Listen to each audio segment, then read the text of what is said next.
നമസ്കാരം, പുതിയ വീഡിയോയിലേക്ക് സ്വാഗതം. ഇന്ന് റേഷൻ കാർഡുമായി ബന്ധപ്പെട്ട ചില കാര്യങ്ങളാണ് പങ്കുവയ്ക്കുന്നത്. അത് ഒരു റേഷൻ കാർഡ് ഉടമ തീർച്ചയായും അറിഞ്ഞിരിക്കേണ്ട ചില കാര്യങ്ങളാണ്. ഈ കാര്യങ്ങൾ നാം ശ്രദ്ധിച്ചില്ലെങ്കിൽ നമ്മുടെ ആനുകൂല്യങ്ങൾ നഷ്ടപ്പെടുമെന്ന സാഹചര്യം നിലവിലുണ്ട്. അത് മനസ്സിലാക്കിക്കൊണ്ട് പ്രവർത്തിച്ചാൽ നമുക്ക് നിലവിൽ ലഭിച്ചുകൊണ്ടിരിക്കുന്ന ആനുകൂല്യങ്ങൾ അതേപടി നിലനിർത്തിക്കൊണ്ടു പോകാൻ സാധിക്കും. പറഞ്ഞു വരുന്നത് വേറൊന്നുമല്ല, മുമ്പൊരു വീഡിയോയിൽ നാം ചർച്ച ചെയ്തിരുന്നു 3 മാസത്തിലൊരിക്കലെങ്കിലും റേഷൻ സാധനങ്ങൾ വാങ്ങുന്നതിനെക്കുറിച്ച്. ഇപ്പോഴത്തെ തുടർച്ചയായി റേഷൻ വാങ്ങാതിരുന്നവർക്കെല്ലാം 8ന്റെ പണി കിട്ടി തുടങ്ങിയിരിക്കുന്നു. 6000 പേരുടെ BPL കാർഡ് APL കാർഡായി മാറാൻ പോകുന്നു എന്ന വിവരങ്ങളാണ് പുറത്തു വന്നുകൊണ്ടിരിക്കുന്നത്. ദാരിദ്ര്യരേഖയ്ക്ക് താഴെയായിട്ടും APL കാർഡ് കൈവശമുള്ളവർക്ക് മുൻഗണനാ വിഭാഗത്തിലേക്ക് അഥവാ BPL കാർഡിലേക്ക് മാറാൻ ഇപ്പോൾ അവസരമുണ്ട്.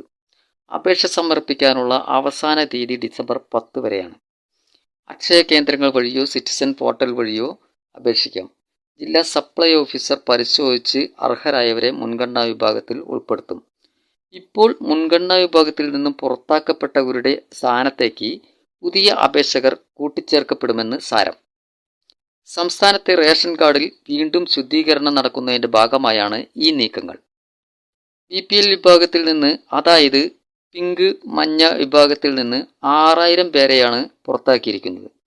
തുടർച്ചയായി 3 മാസം റേഷൻ വാങ്ങാതിരുന്നവരെയാണ് മുൻഗണനാ വിഭാഗത്തിൽ നിന്ന് വെട്ടിമാറ്റിയത്. ഇവരെ വെള്ളക്കാർഡിലേക്ക് മാറ്റുമെന്നാണ് ഭക്ഷ്യ പൊതുവിതരണ വകുപ്പ് അറിയിച്ചിട്ടുള്ളത്.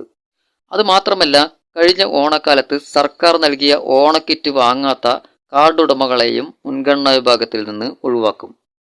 മുൻഗണനാ വിഭാഗത്തിൽ നിന്നും ഒഴിവാക്കിയ 6000-ഓളം കുടുംബങ്ങൾക്ക് പകരം അർഹതയുള്ളവരെ കണ്ടെത്തി മുൻഗണനാ വിഭാഗത്തിലേക്ക് കൊണ്ടുവരും. ഈ 6000 കുടുംബങ്ങളെ BPL വിഭാഗത്തിൽ നിന്ന് ഒഴിവാക്കിയതിനോടൊപ്പം റേഷൻ വാങ്ങാതിരുന്ന 4000-ലധികം നീല കാർഡ് ഉടമകളെയും വെള്ള റേഷൻ കാർഡിലേക്ക് മാറ്റിയിട്ടുണ്ട്. കഴിഞ്ഞ വർഷം ഓണക്കിറ്റ് വാങ്ങിച്ച മുൻഗണനാ വിഭാഗത്തിൽപ്പെട്ട 800-ലധികം പേർ ഇത്തവണ ഓണക്കിറ്റ് വാങ്ങിയിട്ടില്ലെന്നാണ് കണ്ടെത്തൽ. ഓണക്കിറ്റ് വാങ്ങാതിരുന്നത് മരിച്ചുപോയവരും അനർഹരുമാണെന്നാണ് വിലയിരുത്തൽ. അതിനാൽ ഇതിലെ മരണപ്പെട്ടവരെ ഒഴിവാക്കുന്നതിനോടൊപ്പം അനർഹരെ വെള്ളക്കാർഡിലേക്ക് മാറ്റും. അതുകൊണ്ട് ഈ കാര്യങ്ങൾ മനസ്സിലാക്കി ആനുകൂല്യങ്ങൾ നഷ്ടപ്പെടുത്താതിരിക്കാൻ ശ്രദ്ധിക്കുക. വീണ്ടും മറ്റൊരു കണ്ടന്റുമായി അടുത്ത വീഡിയോയിൽ.